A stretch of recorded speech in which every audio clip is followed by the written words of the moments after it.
começa no meio de uma plantação enorme. Lá, o nosso herói chamado Owain só estava preocupado com as verduras que ele cultivou com muito amor e carinho. Ele observava seus legumes com orgulho e comemorava porque estava chegando na época certa de vender tudo. Para o Al, não existia sonho maior do que trabalhar no campo, cuidar da terra e viver como agricultor para o resto da vida. Só que o Al não era um fazendeiro normal. Ele tinha treinado suas habilidades agrícolas até o nível 10 máximo, incluindo o cultivo do solo e a pesca. Seu amigo Testa ficava impressionado porque todas as habilidades do Al estavam no nível máximo. O problema é que quando Testa sugere juntar essas habilidades para testar o resultado, o painel de status do Al começa a mudar de um jeito completamente bizarro. O poder de ataque dele dispara de forma descontrolada até passar de 70 mil pontos.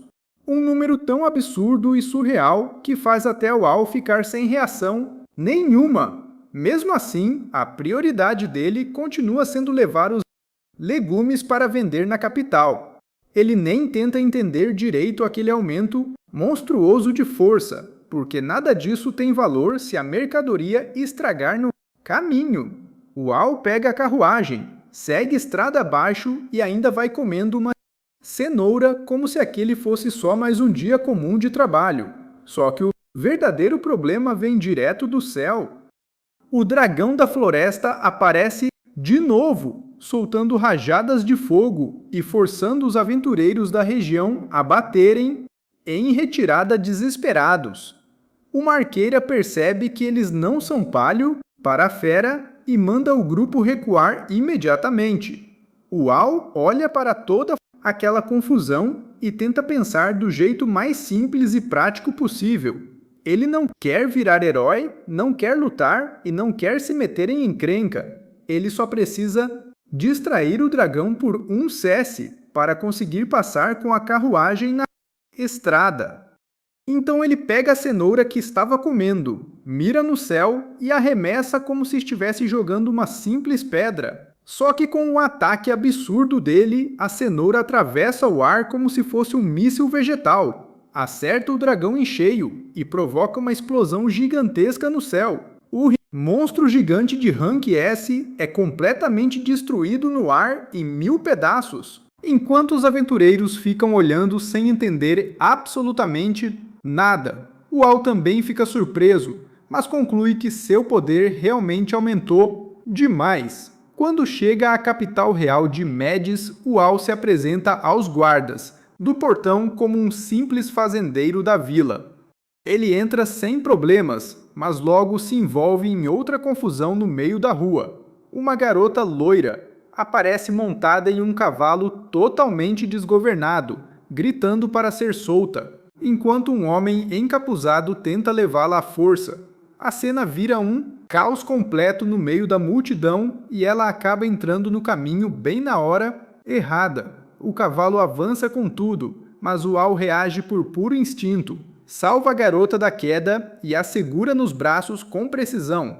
O sequestrador, furioso com a interferência, exige que ele entregue a menina se não quiser sofrer as consequências. Só que o Al não se intimida nem um pouco. Quando o bandido parte para cima dele, ele usa sua percepção aguçada, desvia no tempo certo e derruba o homem com extrema facilidade.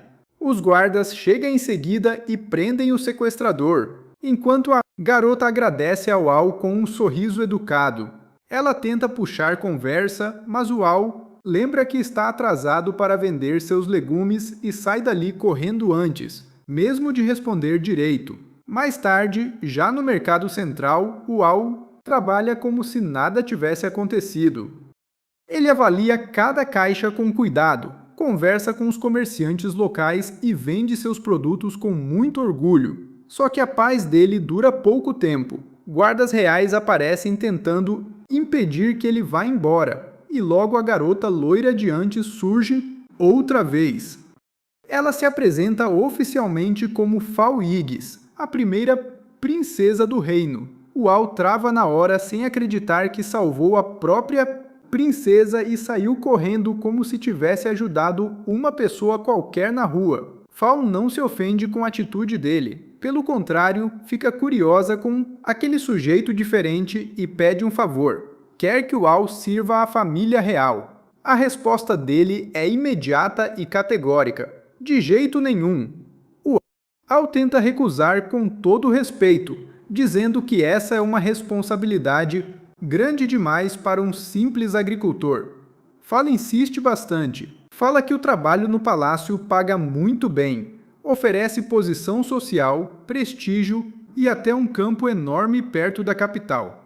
Mas Uau só consegue pensar na sua própria vida rural. Ele quer plantar, cuidar da terra, colher tudo, vender e voltar em paz para casa. Quando Fal explica que o homem que ele derrotou no meio da rua tinha um status médio de 500 pontos e que um aventureiro comum mal chega a 130. Uau percebe que seu poder está ainda mais fora da realidade do que imaginava. Quando ela pede para ver seu painel de status, ele se recusa na hora, porque aquele número absurdo só criaria ainda mais problemas para sua vida pacata. Nesse exato momento, uma arqueira retorna para o local com uma informação bastante estranha. O dragão da floresta foi derrotado, mas não por eles. Alguém destruiu um monstro colossal usando uma arma misteriosa e extremamente poderosa. E a única pista deixada no local foi o rastro de uma carruagem. Fal liga os pontos no mesmo segundo. Carregamento de legumes, força absurda fora do normal. Rastro de carruagem na estrada. Dragão explodindo no céu. Antes que ela consiga confirmar suas suspeitas, Uau pula na carruagem e foge da capital em disparada, desesperado para escapar de qualquer chance de ser recrutado pela realeza. Fal observa a poeira levantando na estrada e dá um sorriso, deixando bem claro que não vai desistir de recrutá-lo tão fácil. Enquanto isso, dentro do Castelo Real, o clima fica extremamente pesado. Relatórios urgentes apontam que hordas de monstros estão se aproximando rapidamente de médios, orques, dragões, golems, duendes e diversas outras raças de feras. O rei fica em choque completo ao ouvir que a situação parece uma segunda onda de invasão vinda diretamente da Hellzone. A preocupação aumenta ainda mais porque o ataque do dragão e o sequestro da princesa podem ter sido apenas distrações para algo muito pior. Um oficial do reino, chamado Cecil, suspeita que tudo seja uma vingança articulada pelos demônios, já que o antigo rei demônio Macbeth foi derrotado no passado. No entanto, o rei lembra que eles firmaram um pacto oficial de paz para impedir justamente uma nova guerra devastadora. De noite, Uau chega em casa completamente acabado. O dia foi tão longo e exaustivo que tudo o que ele quer é deitar e descansar, mas sua nova força, avantajada, continua causando problemas sem parar. Ao tentar abrir a porta da frente, ele arranca a maçaneta inteira sem querer. Ele olha para a peça, quebrada na sua mão, solta um suspiro e decide consertar aquilo só no dia seguinte. Só que o seu amigo Testa aparece do lado de fora em pânico absoluto, avisando que hordas de monstros estão se aproximando da região e que todos precisam fugir imediatamente. Uau ainda tenta argumentar pensando nas colheitas que precisava cuidar logo pela manhã, mas quando o Testa explica a gravidade real da situação, ele resolve ir verificar o caminho dos monstros por conta própria. Uau encontra a horda gigante se movendo no meio da noite, mas percebe um detalhe muito estranho. Os monstros ignoram completamente a vila e as plantações locais, seguindo em linha reta direto na direção da capital real. Por um instante, ele tenta se convencer de que aquilo não é problema dele e que os cavaleiros que se virem, só que sua imaginação logo mostra a capital destruída em ruínas, a logística de transporte parada, as mercadorias estragadas e seus legumes perdendo o único grande mercado de venda do reino. Aí a situação muda completamente de figura. Se a capital cair, a vida de fazendeiro dele afunda junto de vez. O problema deixa de ser dos cavaleiros e vira, na cabeça do Al, um gravíssimo problema agrícola. Ao mesmo tempo, o rei e a princesa Fal são conduzidos por Cécil por um caminho isolado na floresta. Ele diz que vai explorar a estrada à frente, mas não demora para a armadilha se revelar. Cécil ativa uma magia sombria, assustadora, prende os guardas reais e se declara abertamente um traidor. Na verdade, aquele homem não era mais o Cécil. Ele era Romeu Vand, o comandante do primeiro exército do antigo rei demônio. Ele nunca aceitou o acordo de paz entre as raças e planejava usar os monstros, o sequestro e o ataque do dragão para desestabilizar Médis por completo. Romeu revela que seu objetivo era tomar o país sem que o povo percebesse, ocupando a capital por dentro e usando o rei como uma peça descartável. Fal se joga na frente do pai e invoca escudos dourados mágicos para conter as rajadas de magia de Romeu. A barreira segura os ataques por um tempo, mas a força do demônio é absurda e cada impacto vai arrancando pedaços da defesa. Fal tenta resistir mesmo tremendo de cansaço, porque sabe muito bem que se o escudo cair, seu pai morre ali mesmo naquele instante.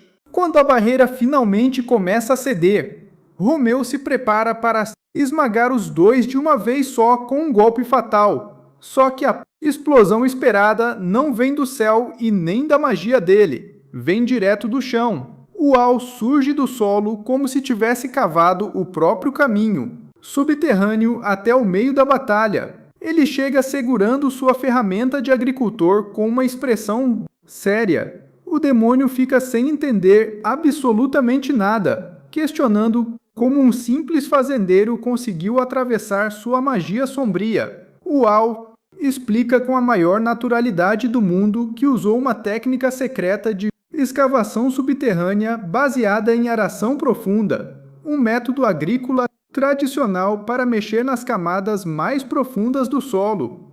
Romeu fica ainda mais furioso porque o Al começa a dar uma palestra sobre micróbios, nutrientes, raízes e a profundidade ideal para vegetais no meio de uma luta de vida ou morte.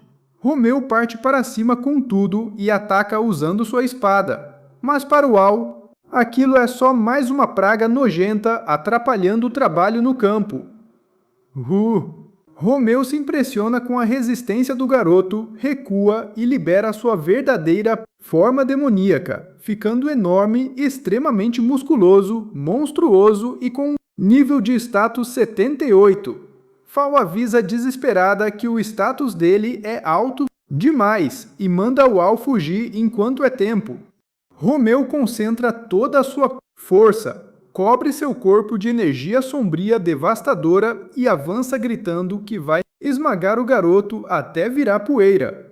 O Al encara o monstro sem dar um único passo para trás. Quando Romeu vem para o golpe final, o Al responde com a mesma frase seca e direta: "Vá direto para o inferno." O impacto do golpe do Al é direto, limpo e brutal. Romeu, que se achava invencível, cai derrotado com um único soco. Os monstros que acompanhavam a invasão recuam em pavor logo depois, assustados com a derrota humilhante do seu comandante. Fal, o rei e os guardas ficam em um silêncio absoluto, tentando processar como um agricultor. Resolveu uma crise de segurança nacional usando força bruta e técnicas de lavoura.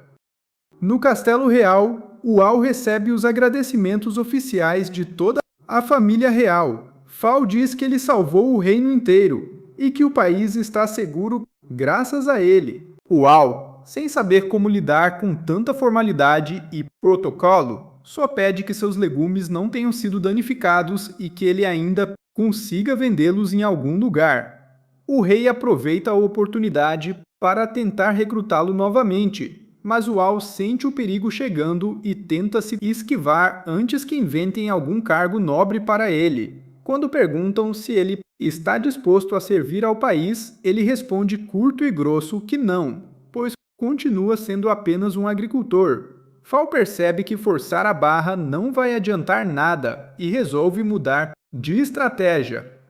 Ela diz que entende perfeitamente o sonho dele de viver como fazendeiro, mas em agradecimento oferece novamente o terreno de 33 mil metros quadrados perto da capital. Em troca, Uau só precisaria se registrar na guilda e ajudar caso monstros ameaçassem a região. Como ele ganhou terra, mercado para vender seus vegetais e uma chance de proteger sua rotina agrícola, Uau aceita o acordo no ato. Fal aperta a mão dele com um sorriso satisfeito, prometendo chamá-lo de vez em quando, e Uau já começa a sentir que sua vida pacata acabou de ficar muito mais complicada.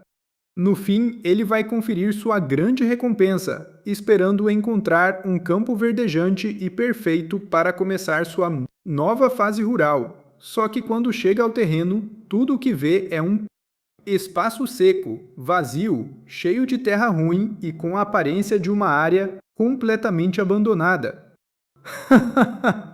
O fazendeiro mais absurdo do reino salvou a capital, derrotou um demônio lendário e recusou virar herói, mas não conseguiu escapar do pior inimigo de todos, um terreno baldio fingindo ser um grande presente. E para piorar a vida do Uau, a princesa decide passear com ele pela cidade como se fosse a coisa mais normal do mundo, uma nobre andar ao lado de um plebeu. A capital estava movimentada, cheia de lojas, barracas e comida por todos os lados. Uau olhava para os repolhos, batatas e espetinhos com aquele brilho nos olhos de quem realmente venera produtos agrícolas.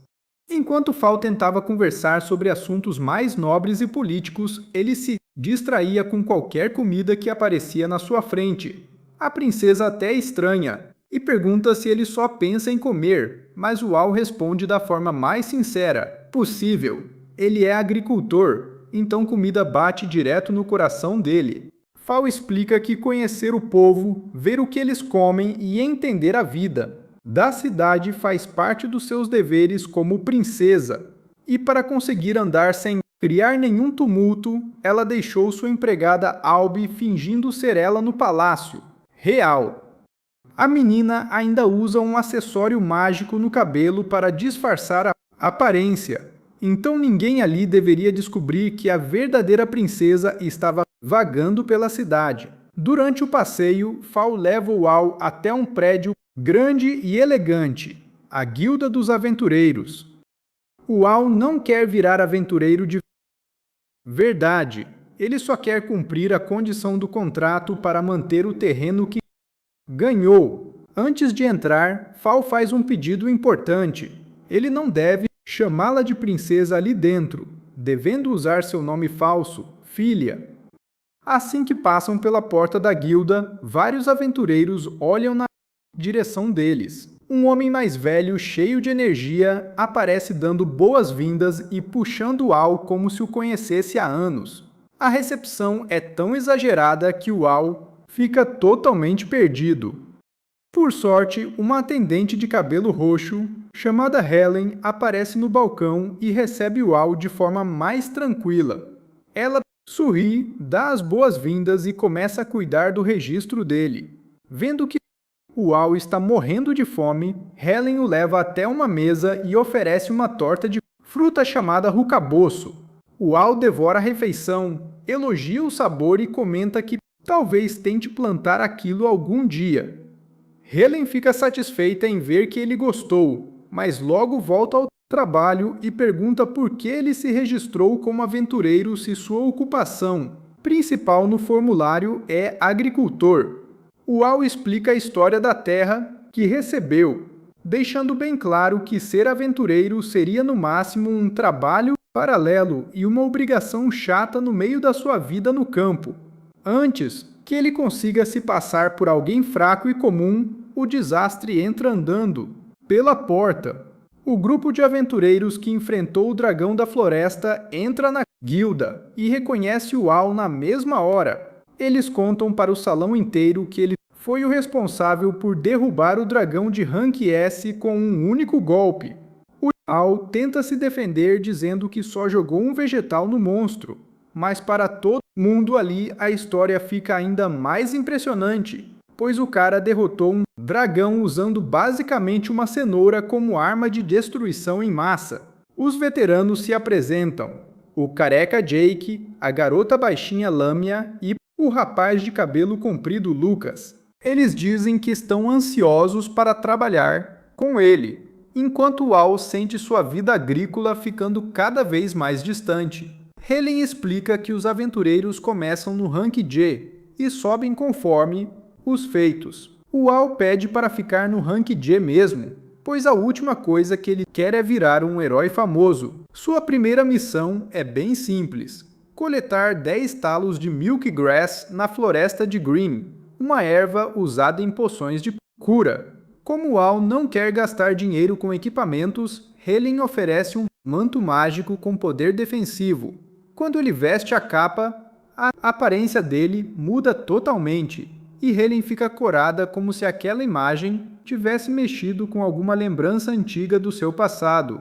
O Al vai sozinho para a floresta de Green. A missão parece tranquila. Ele segue o mapa e vai contando as ervas até chegar à nona. Só falta um talo de Milk Grass para terminar.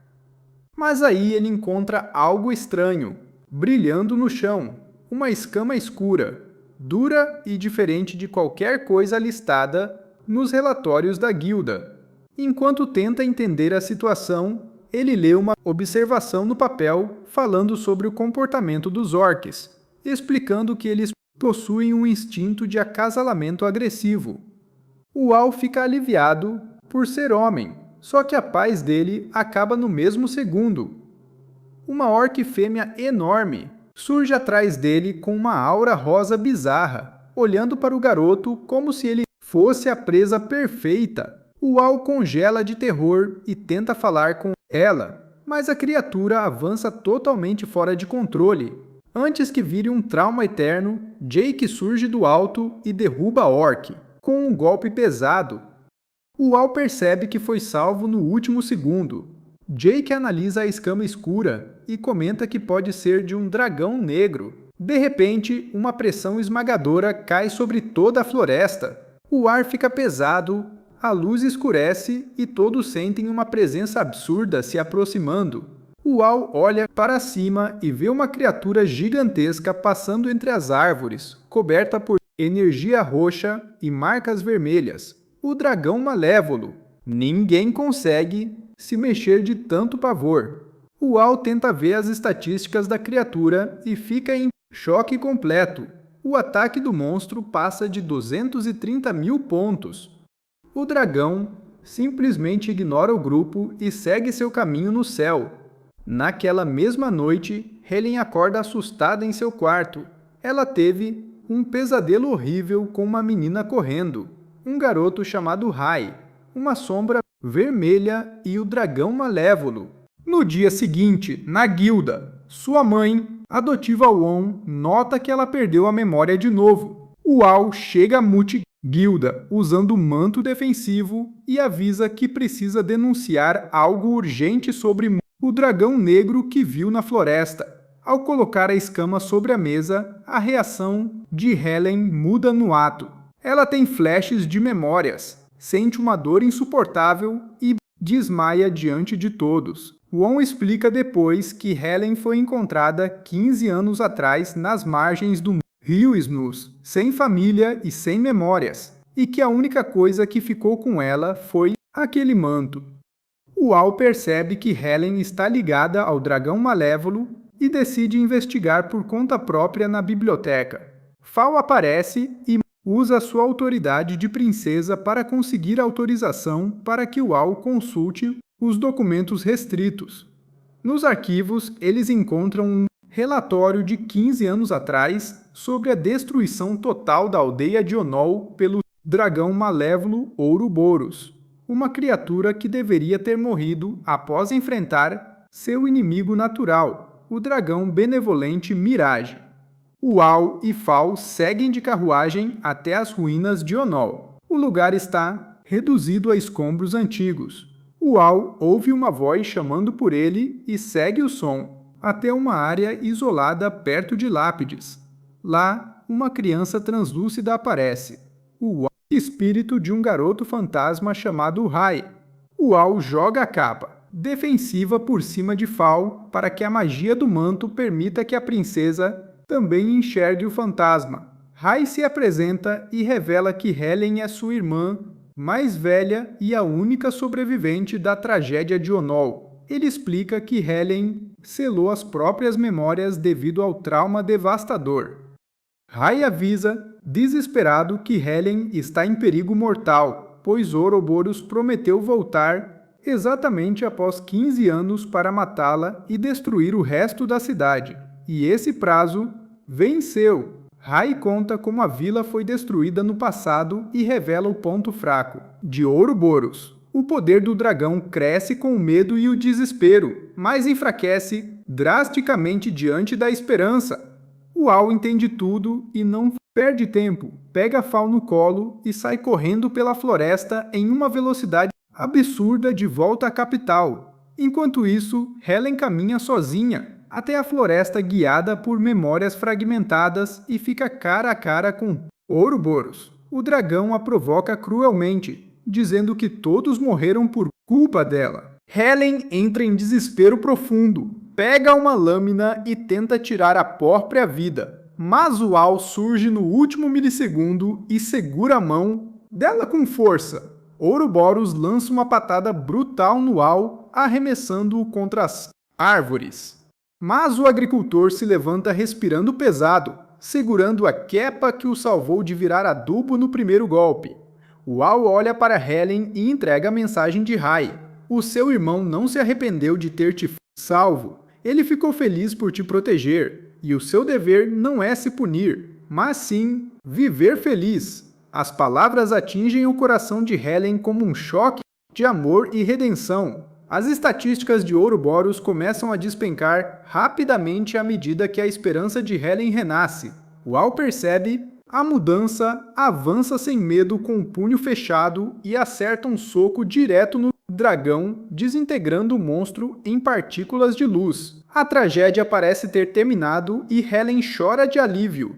Só que de repente, Helen se aproxima e crava uma faca no peito do Uau. Com olhos vermelhos e um sorriso frio, revela-se que a alma de Ouroboros sobreviveu e possuiu o corpo dela. Uau tenta pegar uma poção de cura, mas a dor faz o frasco escorregar e quebrar no chão.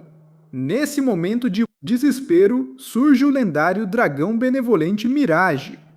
Mirage usa suas últimas forças para fechar o ferimento do Uau e explica que, para salvar Helen, Uau precisa desferir um golpe preciso para quebrar a possessão sem matá-la. Uau toma a decisão mais difícil da sua vida. Avança, passa pela lâmina e acerta um soco direto em Helen, expulsando a energia sombria do corpo. Dela, a alma furiosa de Ouroboros tenta invadir a mente do Uau para dominá-lo.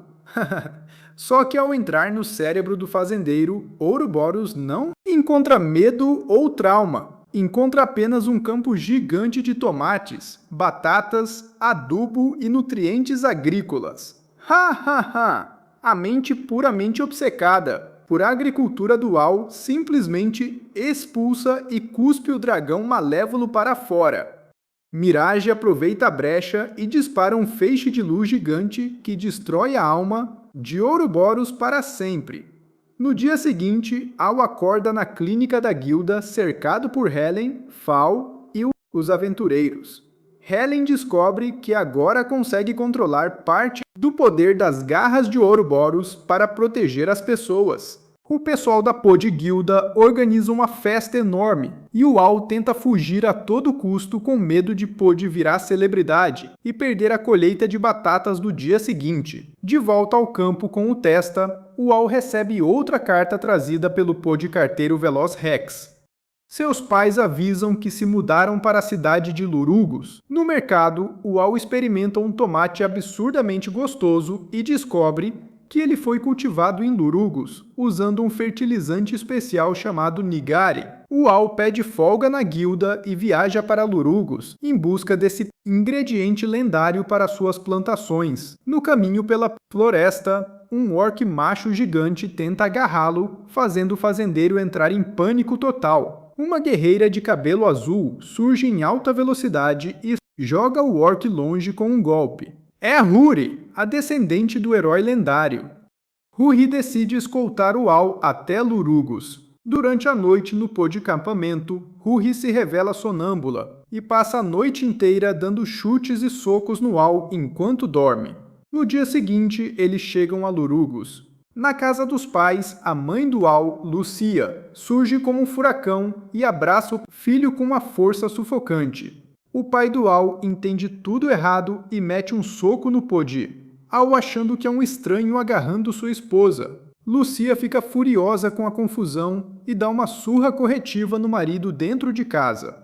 De noite, o Al descobre com o pai que o Nigari vem de uma salina.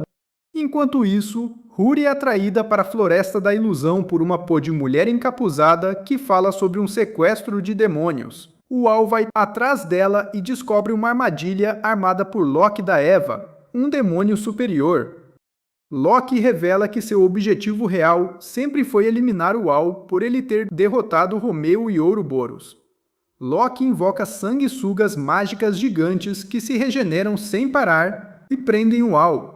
Preso na boca do monstro, o Al lembra do pacote de Nigari que carregava para os tomates, enfia a mão no saco e espalha o pó sobre os monstros. Como o Nigari tem efeito coagulante e atua como pesticida, as sanguessugas desidratam e morrem na hora. Loki fica inacreditando que seus monstros foram derrotados por insumo agrícola. Huri desperta a aura dourada do bom Deus, avança com sua espada brilhante e vaporiza Loki completamente. Depois de derrotar o demônio, a sanguessuga gigante e todo aquele poder sombrio, o maior perigo da noite agora era uma mãe totalmente possessiva, procurando o filho no meio do mato. Os dois conseguem chegar à cidade em segurança, e o Al deixa Huri em um local protegido antes de voltar, escondido para casa.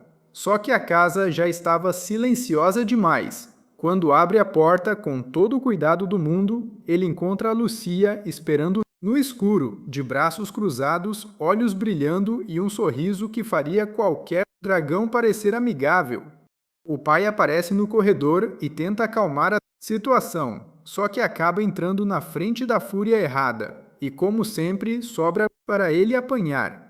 No dia seguinte, o Al se prepara para partir. Ele já conseguiu Nigari, a Huri está bem. O Loki foi derrotado e a viagem a Lurugos finalmente cumpriu seu objetivo agrícola.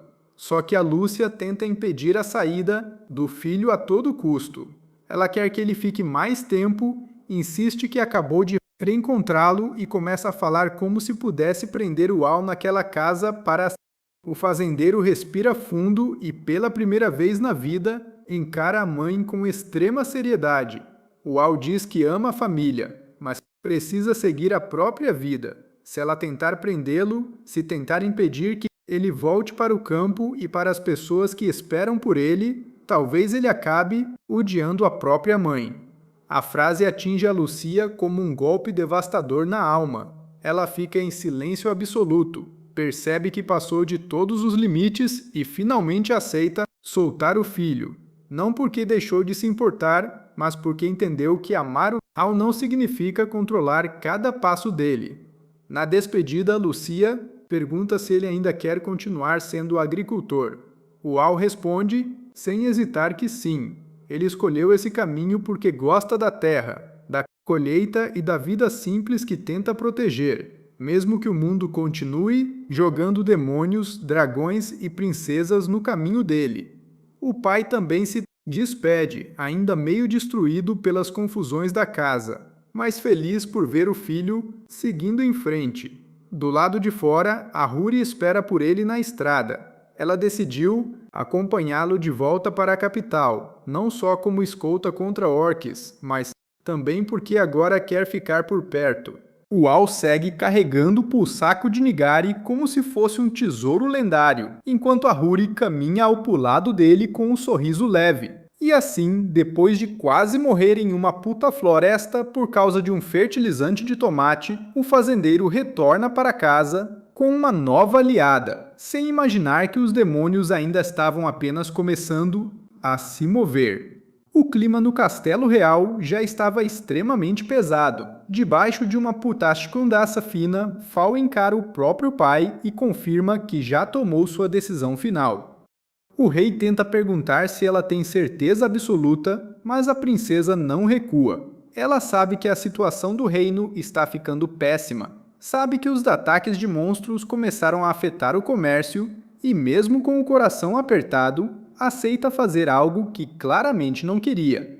O rei se culpa por não conseguir proteger a própria filha nem o país, mas Fal força um putafurriso e pede para ele não chorar. Para ela, aquilo era só mais um dever de princesa. Na manhã seguinte, o Al chega à guilda dos aventureiros acompanhado da Huri e a recepção já fica estranha no 12º.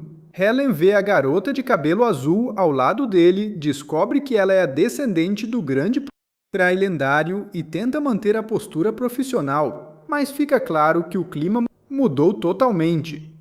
Huri encara Helen e solta aquela energia de rival oculta, como se as duas tivessem entendido ao mesmo tempo que estavam olhando para alguém que podia virar concorrência direta.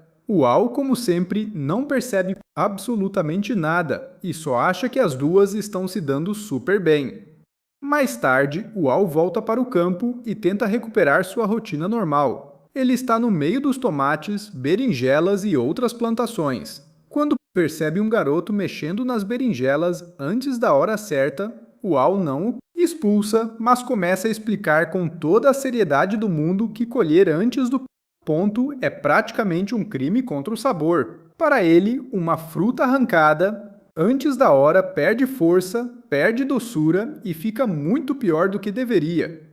Helen e Huri aparecem para ajudar na colheita e encontram o Al dando uma verdadeira aula agrícola para uma criança faminta. O menino se desculpa e o Al percebe que a situação não era simples. Por causa dos ataques de monstros, a distribuição de mercadorias de outros países parou. Os preços dos puta-alimentos dispararam e as pessoas mais pobres começaram a ter dificuldade até para comprar comida. Ao ouvir isso, o Al fica sério. Até aquele momento, os ataques pareciam mais um problema de aventureiro, mas quando ele entende que aquilo está fazendo gente passar fome, a coisa bate forte em outro lugar. De repente, o céu escurece com asas. Monstros começam a sobrevoar. Mages e logo uma horda gigante aparece perto das muralhas da cidade. Soldados e aventureiros se preparam para defender a capital, mas a quantidade é absurda. Dragões menores, bestas terrestres, criaturas aladas e monstros de todo tipo avançando de uma vez só. O Al, a Huri e a Helen correm para ajudar. Helen abre espaço com seu poder herdado de Ouroboros, criando uma mão monstruosa de energia que repele os inimigos e surpreende até os soldados. Huri corta as criaturas com sua espada e o Al usa sua enxada como se fosse uma arma de guerra lendária, mandando monstros para longe com golpes secos e diretos. Mesmo assim, os soldados percebem que a situação pode se prolongar demais. Se os ataques continuarem nesse ritmo, a defesa de Mages não vai aguentar. Quando tudo parece virar uma batalha de desgaste, um exército surge, levantando poeira no horizonte. À frente deles aparece um homem de armadura, imponente, ostentando uma espada brilhante que todos chamam de espada sagrada. Laevatein. Ele se apresenta como Príncipe Nedilus, do reino de Antisberg, e ergue a espada diante dos monstros. Assim que a lâmina brilha, as criaturas param. O mais estranho é que elas não são destruídas. Elas simplesmente começam a recuar como se tivessem recebido uma ordem invisível. Os soldados comemoram acreditando que Medis foi salva pela espada sagrada. e Nedilos aproveita a cena como um verdadeiro salvador. Para o povo, aquele homem apareceu no instante certo com uma arma lendária. Para Uau, alguma coisa não encaixa muito bem, mas ele ainda não sabe explicar o motivo. Naquela noite, Uau está em casa sozinho, tentando entender por que se sente tão incomodado. Só que a imagem de Fal não sai da sua cabeça. Então, como se tivesse sentido o pensamento dele, a princesa aparece na porta da casa dele. Uau se assusta ao vê-la tão tarde, ainda mais com um olhar profundamente triste. Fal diz que veio se despedir.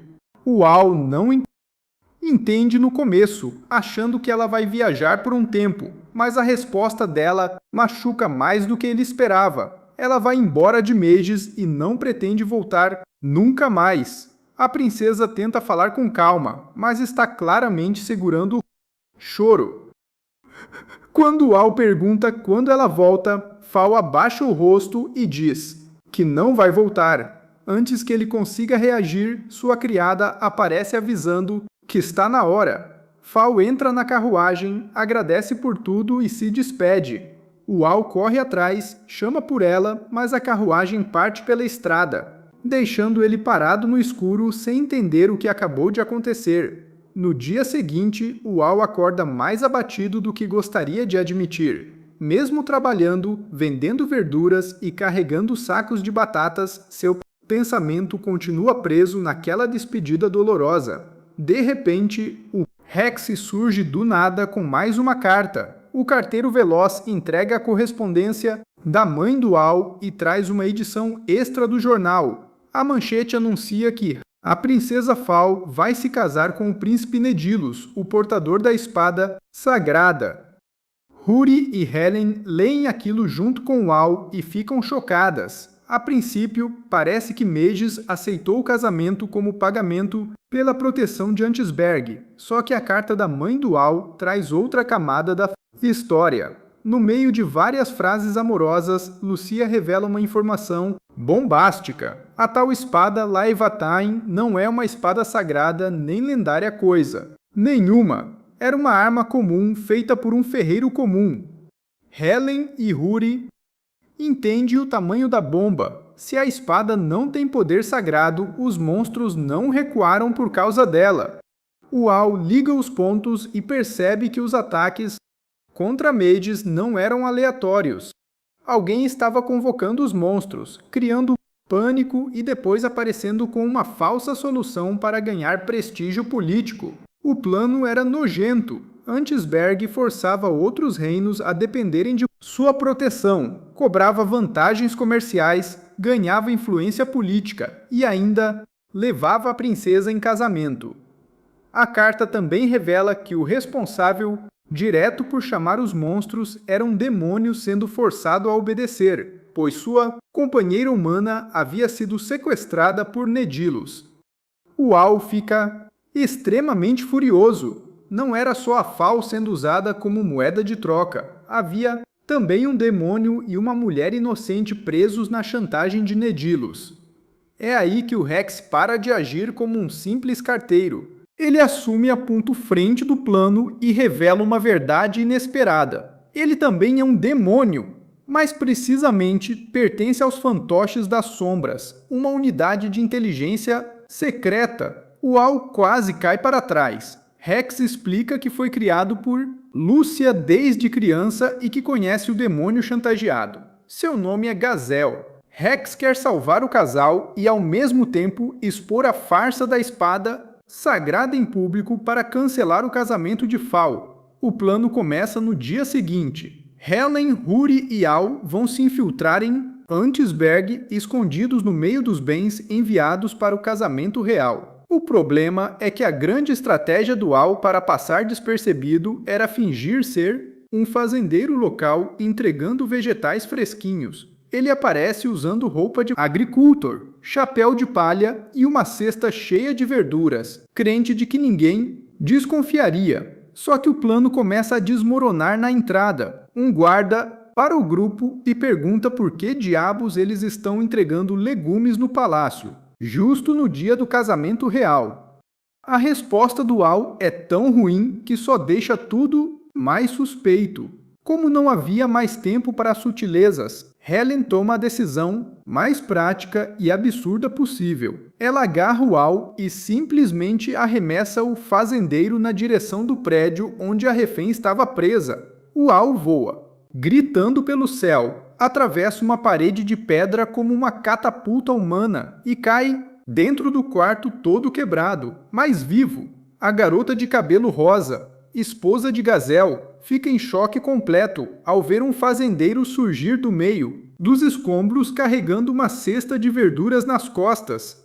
Os guardas invadem o quarto e perguntam quem diabos ele é. O Al responde com orgulho que é um fazendeiro e parte para cima sem arma nenhuma, usando a própria cesta de legumes como arsenal. Ele enfia rabanetes, repolhos e cenouras na boca dos soldados, derruba um por um e ainda trata aquilo como se estivesse fazendo uma colheita rápida. Ele pega a garota nas costas e sai correndo pelo palácio, quebrando paredes e pulando janelas. Dentro da igreja real, Nedilos e Fal estão diante do sacerdote. O lugar está lotado de nobres e representantes de vários reinos. Quando chega a hora do beijo, Nedilos se aproxima devagar. Fal fecha os olhos e pensa no Al, dizendo para si mesma que não queria aquilo. Nesse exato instante, uma porta voa pelo corredor e acerta Nedilos em cheio no rosto. O príncipe é jogado para longe diante de todos e o Al aparece na entrada da igreja, completamente sujo, de roupa de fazendeiro e com a esposa de Gazel nas costas. Ele levanta a mão e diz casualmente que parece ter se atrasado um pouco. Fal olha para ele sem acreditar e sorri de verdade pela primeira vez. Nedilos se levanta furioso e acusa o Al de tentar sequestrar a princesa. Só que o Al encara o príncipe diante de todo mundo e afirma com todas as letras que a tal espada sagrada é uma farsa nojenta. A igreja inteira entra em choque. Nedilos tenta debochar, dizendo que é impossível provar o contrário. O Al responde que pode provar sim. Nesse momento, hordas de monstros convocadas pelo Rex atacam a cidade para testar a espada. Nedilos tenta manter a pose e pede a espada. Ele procura por Gazel, desesperado para mandar o demônio recuar os monstros. Só que Gazel entra na igreja segurando sua esposa livre e salva. A maior arma de chantagem de Nedilos tinha acabado de escapar. Rex surge com a falsa espada sagrada e força Nedilos a segurá-la. O Al pega a espada e a joga na direção de um monstro. A fera simplesmente morde a lâmina e quebra a espada como se fosse um brinquedo velho. Gazel toca o apito demoníaco e os monstros recuam no mesmo instante, confirmando que a espada era uma mentira total. Desmascarado e sem saída, Nedilos surta e tenta pegar o rei como refém. Mas o Al arremessa uma verdura com força na cara dele, fazendo a pose real virar piada. Em seguida, o Al avança e acerta um soco seco no príncipe, derrubando o vilão de vez no tapete vermelho. Com o príncipe imobilizado, Fal corre até o Al, esquece qualquer protocolo nobre e abraça o fazendeiro com força na frente de todo mundo, declarando abertamente que o ama. O Al trava totalmente sem saber como reagir, enquanto o rei aprova a união dos dois. Rex entrega ao rei uma carta encontrada nos bastidores, mostrando que Nedilos estava sendo manipulado pelas sombras por alguém muito mais poderoso. Alguns dias depois, a paz volta para Medes. Nedilos está preso e Gazel e sua esposa estão livres. O Al volta para o campo e finalmente consegue cuidar dos seus amados tomates cultivados com Nigari. Só que a paz dele dura pouco. Fal, Huri e Helen encurralam o fazendeiro na horta, com a pergunta mais perigosa da vida dele. Querem saber de quem ele gosta afinal.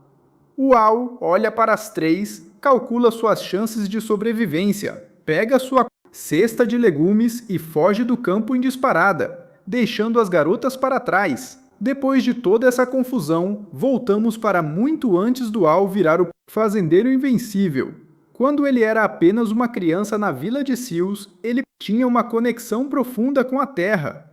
O pai dele, Gires, e sua mãe, Lúcia, cuidavam das plantações. Naquela época, uma garotinha de cabelo rosa, toda suja e com roupas rasgadas, começou a aparecer roubando legumes. O nome dela era Ilvia. Os moradores queriam entregá-la para traficantes de escravos, mas o pai do Al interveio, pagou por tudo que ela havia roubado e acolheu a menina em sua casa como parte da família. Ilvia passou a viver com eles, aprendeu a cultivar a terra e descobriu o carinho de ter um lar.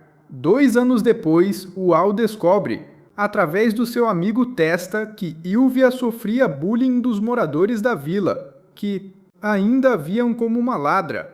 Tentando encontrar uma forma de ajudar a família a se mudar, o Al e o Testa vão explorar uma masmorra antiga na montanha atrás de um suposto tesouro. Lá dentro, o Al toca em inscrições estranhas na parede e encontra uma entidade escura e distorcida. Uma luz roxa explode e o Al desmaia. Fora da masmorra, um vulcão entra em erupção devastadora. Fogo, cinzas e lava cobrem a região, destruindo a vila de Sils por completo. Quando o Al acorda, os campos viraram terra morta e não há comida para ninguém. Ferido, o Al fica de repouso enquanto Ilvia cuida dele. A fome extrema toma conta dos sobreviventes. Sem que o Al percebesse, Ilvia começa a entregar a sua própria porção diária de comida para ele, dizendo que já tinha comido. Dia após dia, Ilvia vai enfraquecendo em silêncio. Quando o Al finalmente percebe a verdade, já era tarde demais. A desnutrição consumiu o corpo da menina. Ilvia morre nos braços do Al enquanto ele implora para ela aguentar mais um pouco. Naquele dia trágico, o sonho do Al de ser agricultor deixou de ser apenas um gosto pessoal e virou uma promessa sagrada: criar comida capaz de fazer as pessoas sorrirem e garantir que ninguém próximo a ele jamais passasse fome. De volta ao presente, o Al tenta seguir sua rotina. No meio da noite, ele encontra uma garota desacordada e machucada na estrada, Linia Magnel.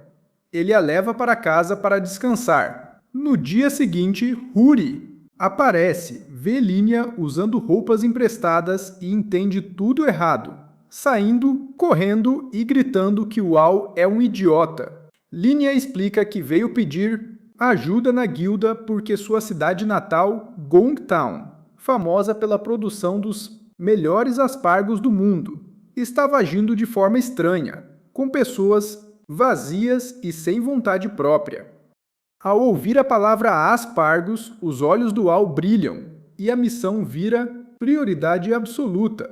No caminho de carruagem, orques atacam e o Al desmaia de puro pavor, acordando com a cabeça no colo de Linia.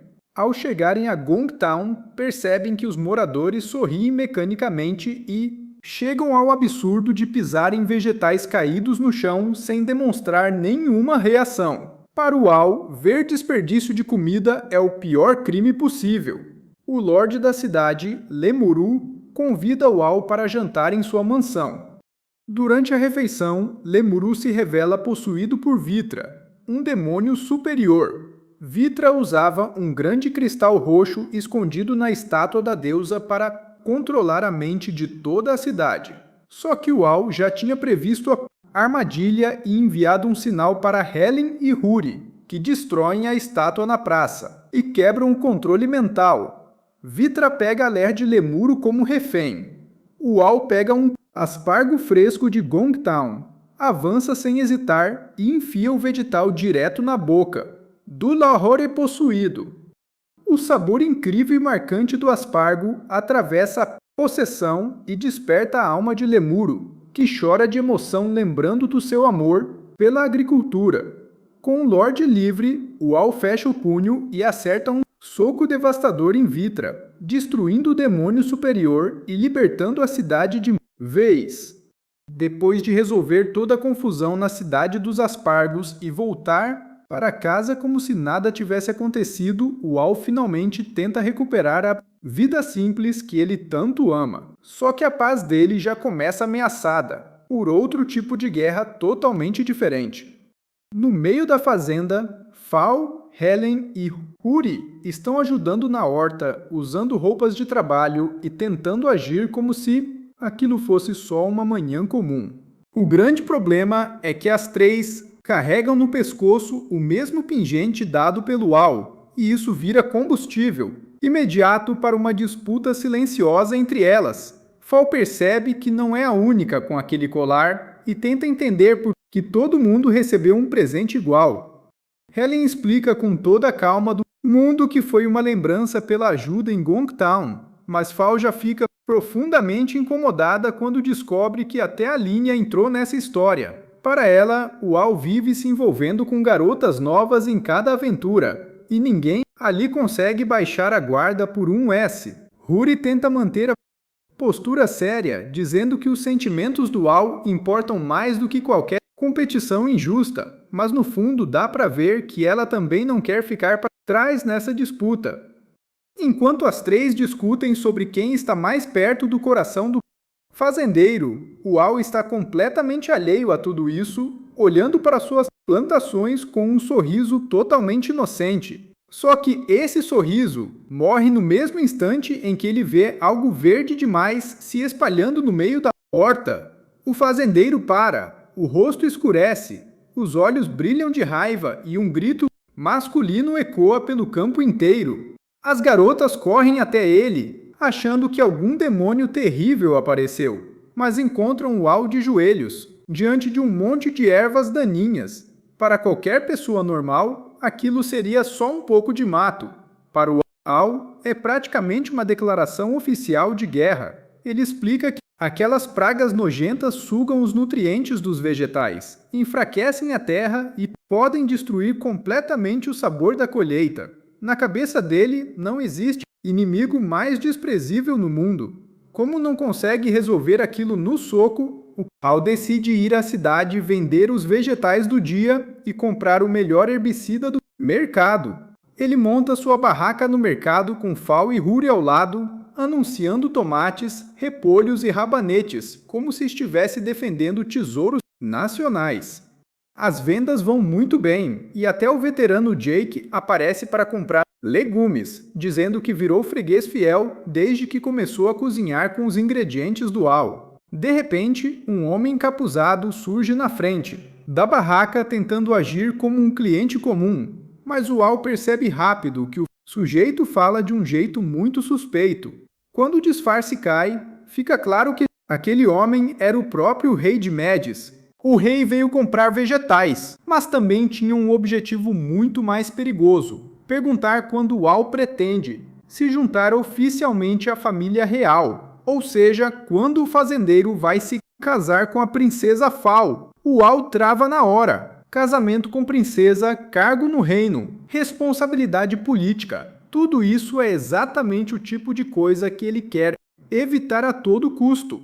Ele tenta recusar com todo respeito, dizendo que não pensa nesse futuro. Só que o rei muda de estratégia e começa a jogar sujo. Oferece as melhores terras agrícolas do reino, campos ultra férteis no lado leste e equipamentos de última geração recém-desenvolvidos para a fazenda. Aí a resistência do Al quase desmorona por completo. Os olhos dele brilham, a alma do agricultor grita por dentro e, por um si, ele quase aceita vender o próprio destino em troca de ferramentas novas e solo de qualidade. Fal percebe o perigo e entra em desespero total.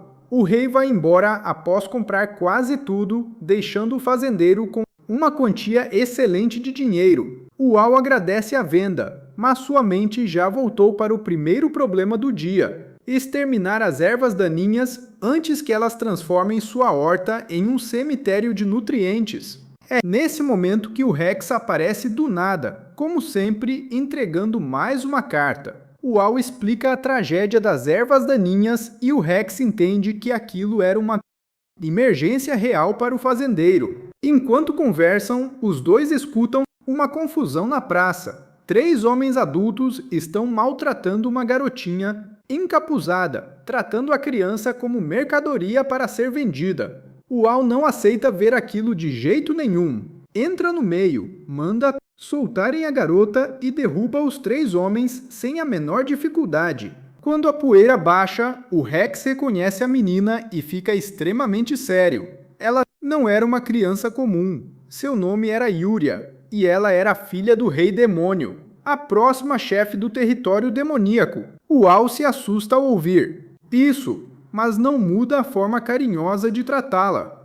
Yuria, ainda assustada, revela que algo terrível aconteceu no castelo do Rei Demônio. O demônio Volpe, que sempre cuidou dela, agiu de forma estranha, transferiu sua magia para ela e o caos tomou conta do lugar. Ela fugiu sem entender nada, mas tem certeza de que seu pai está em perigo mortal. O problema é que o território demoníaco fica do outro lado do oceano, e mesmo de barco rápido a viagem levaria vários dias. O Al não tem tempo a perder. Ele entrega o herbicida para o Rex e pede que ele cuide da horta, em seu lugar, exterminando cada erva daninha maldita. Em seguida, o Al pega a Yuria no colo, toma a distância e simplesmente atravessa o oceano, correndo por cima da água em alta velocidade.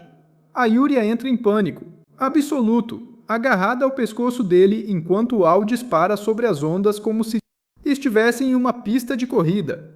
Ele diz para ela não se preocupar, porque basta não parar de correr para não afundar. Uma lógica bizarra, mas que funciona perfeitamente. Em pouco tempo, eles chegam ao território demoníaco, uma região de céu roxo, vegetação escura e energia pesada no ar. Logo na chegada, Volpe aparece diante deles, frio e pronto para atacar sem hesitar. Ele dispara magias, roxas devastadoras, mas o Al percebe que o demônio pode estar sendo controlado por alguém. Antes que a luta piore, uma mulher loira surge do nada e derruba Volpe com um golpe de surpresa. Para o Al, aquela imagem parece impossível. Era sua mãe, Lúcia, parada ali no território demoníaco como se tivesse saído de casa só para buscar o filho na esquina. Ela diz que ouviu tudo do Rex e não podia deixá-lo sozinho. Lúcia garante que só deixou Volpe inconsciente e o grupo parte rumo ao castelo do rei. Demônio. Quando entram no palácio, encontram soldados caídos pelos corredores, portas quebradas e uma atmosfera de derrota total. Yuria corre, desesperada, até a sala do trono e encontra seu pai caído e inconsciente no chão. Só que no meio daquela tensão, Lucia levanta a espada contra Yuria. O Al reage no último milissegundo e segura a lâmina com a mão nua. A expressão do Al muda completamente. Ele encara a mulher e diz com todas as letras: "Você não é a minha mãe." A falsa Lucia sorri e pergunta como ele percebeu. O Al responde sem hesitar: se fosse sua mãe de verdade, no momento em que o visse, ela teria corrido para abraçá-lo com força suficiente para quebrar todos os seus ossos. E ela não fez isso. A impostora começa a rir, e sua aparência começa a mudar totalmente. Sob uma luz roxa, os cabelos loiros encurtam, o rosto se transforma e diante do Al surge uma garota de cabelo rosa com o mesmo sorriso do seu passado. Era a Ylvia, a menina que ele conheceu quando criança, que viveu com sua família e que morreu de fome ao entregar a própria comida para salvá-lo. A aparição de Ylvia deixa o Al completamente travado. Ela fala com carinho, mas libera uma energia escura tão absurda que o golpe atravessa o salão e destrói as paredes do castelo. Ylvia revela uma verdade chocante. O Al nunca foi forte apenas por esforço próprio. Aquela força absurda nasceu, porque dentro dele existia o poder do grande deus maligno. Ylvia tenta puxar o Al para o lado dela, mas Yuria tenta intervir. Ylvia muda de expressão na hora, fica com um olhar gélido e agarra Yuria pelo pescoço, apertando com força para matá-la. O Al grita para ela parar, mas a garota vai sufocando a pequena demônio. Naquele instante crítico, quando tudo parecia perdido, o tempo para completamente. O ar congela, os destroços ficam suspensos no ar e uma luz branca e serena surge diante do Al. Uma figura divina aparece, a deusa do bem. Ela explica que o pingente do Al serviu como uma ligação mágica para permitir sua aparição. A deusa purifica e remove a energia negativa do deus maligno, que limitava o verdadeiro potencial dele. Ela revela que o que existia dentro do Al de verdade era uma afinidade absurda com a vida, a natureza e a terra. Ao remover a maldição, ela desperta nele a habilidade sagrada de criar e manipular a vida. Quando o tempo volta a correr, o Al reage no mesmo instante. Ele libera uma luz azulada pelo pingente, estende a mão e faz folhas, cipós e raízes gigantescas brotarem do chão de pedra do castelo. As plantas avançam, como chicotes vivos, resgatam Yuria em segurança e prendem Ylvia firmemente. Ylvia perde a pose ao ver aquele poder de criação da vida. Volpe acorda furioso, gerando uma abertura para que Ylvia se solte e fuja, prometendo reencontrar o Al a sós no futuro. O rei demônio desperta e agradece ao Al por salvar sua filha. Volpe quase surta de ciúmes ao ver a princesinha Yuria agarrada ao pescoço do mita fazendeiro, acusando Al de tentar seduzir a menina, obrigando o próprio rei demônio a mandar o subordinado calar a boca. Depois de tudo isso, o Al retorna para Medis com a cabeça cheia de mita pensamentos. Ele procura seu amigo Testa para perguntar sobre a mita masmorra da infância, mas Testa não se lembra de entidade nenhuma, mostrando que as memórias daquele dia foram afetadas. Ao voltar para casa pela floresta, o Al escuta um barulho no mato e dá de cara com uma orc fêmea de novo. Irritado, ele decide que não vai fugir e se prepara para acabar com o monstro em um único soco. Só que quando ele acerta o golpe, o ataque não tem a mesma força destruidora de antes. O Al percebe que, após a deusa purificar a energia do deus maligno, aquela força bruta, absurda e descontrolada diminuiu. Em troca, ele mita-me em controlar a vida vegetal, mas perdeu parte daquela monstruosidade física que parecia um desastre natural. Enquanto Al foge da orc fêmea do jeito mais vergonhoso e cômico possível pela floresta. Ylvia observa de longe, satisfeita ao confirmar que a história ainda não acabou. E assim, o fazendeiro mais extraordinário do mundo continua sua jornada, dividido entre o sonho simples de cuidar da terra e o destino de Mita proteger todos aqueles que ama.